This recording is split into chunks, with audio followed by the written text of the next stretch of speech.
Yo, what's up, y'all? I've touched on this subject before, and I just wanted to make a conclusive video about it. It might not be the last video on this subject, but for now, I wanted to cover all my bases. So I was watching YouTube, and an ad popped up about a master class. They have all these rich, successful people teaching classes about what they're good at, and it really kind of triggered me. It always triggered me. I feel like what's the point of all these rich, successful people making videos about what they're good at? Do they really need another income stream? One of the people that teaches master classes is Steph Curry of the Golden State Warriors. How did Steph Curry become Steph Curry? You could argue that he had his own master teacher, his own father Del Curry, but it's not like he took a master class, an online course to become good at basketball. He practiced, practiced, practiced. I think in today's society where information is instant, we are very impatient with getting what we want. You see it all the time. All these videos about manifesting your wealth, using the law of attraction to bring in money. It's so ridiculous. People have no patience nowadays. They just want to use whatever tricks they can to get what they want. Feels like no one has any patience anymore. The next Steph Curry, a lot of people say, is Trae Young of the Atlanta Hawks. How did he become like Steph Curry? Did he buy a masterclass from him? No. I don't think that master classes are completely useless. If you watch them, you probably pick up a hint or two, but I don't think you should follow online courses step by step. Like I said in another video, if you follow someone else's path, you're gonna get off your own path. And you should always follow your own path first. People will help you along the way, but don't follow someone else's path. Because no matter how successful that person may be, he or she is not you. You should follow your higher self. Online courses also hinder innovation. They encourage formulas. So let's say there's a formula for making movies. And there actually is for making the plot of movies. Every movie these days seems formulaic. That's why I don't watch movies anymore. Even though the subject might be the same, might be different. All the formulas are the same, so you feel like you're on the same roller coaster ride for every single movie. So they become predictable. If you're not aware of them, then you're part of the millions that keep watching these movies. But if you are aware of them like I am, they don't entertain me anymore because they're predictable.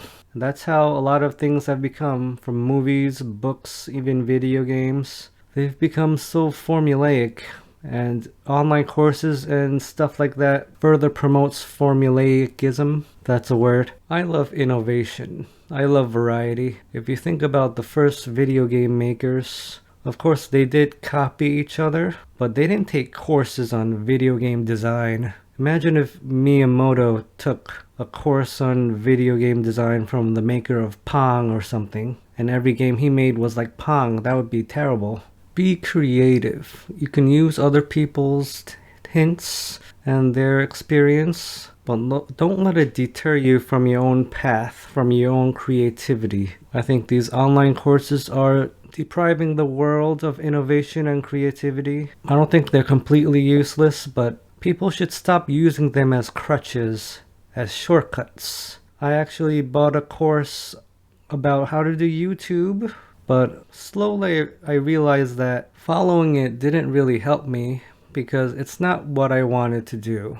It was all about being clickbaity and getting millions of views. But as a creative person, that was not my ultimate goal. My ultimate goal was self-expression. I didn't want to just be like everyone else. And the problem is that if you're like everyone else, even if it's a successful thing, even if it's a successful formula, if a lot of people copy it, it becomes an unsuccessful formula. So that's the paradox right there. So eventually, if you copy a formula, it's going to become unsuccessful. So innovation is necessary to an extent. I feel like the human race is continually expanding. We are continually getting better, more creative, more expressive, but it's also being bogged down by tradition and on these online courses and experts saying this is what you have to do. So it's a rise and a fall. It's a balance right there. If I had a choice, I would choose more on the innovation side rather than the tradition side. Of course, there are things that don't change or change very slowly, like our bodies. If you know physiology, you know musculature. People like Jeff Cavalier of athleanx.com, they're very useful. So I think we need all people. Just don't be scammed into buying these online courses thinking you're gonna be rich. You're gonna have these Amazon FBA courses saying they became millionaires selling on Amazon. You have people saying they became rich blogging or using the Amazon affiliate program. But the cold truth is that most people fail, but it's not because they didn't try. It's because it wasn't their path. Not everyone is meant to be rich. I'm not saying not everyone deserves to be rich. I don't think anyone deserves richness because money is a human concept. Just like video games. It's like a video game in real life. You have MMORPGs like World of Warcraft with their own in-game economy. It's the same thing just in real life. And it actually applies to your housing and your food. Only difference is people have bought into it, whereas only a few million people play games like World of Warcraft. What am I talking about? I've gone off track so much. My point is that you should follow your heart, your intuition. If you're following a course and it makes you depressed and you don't want to follow it anymore, don't follow it. And next time, don't buy a course. It's more fun to learn about life by yourself. Well, thank you for joining me on another video. Have a great day.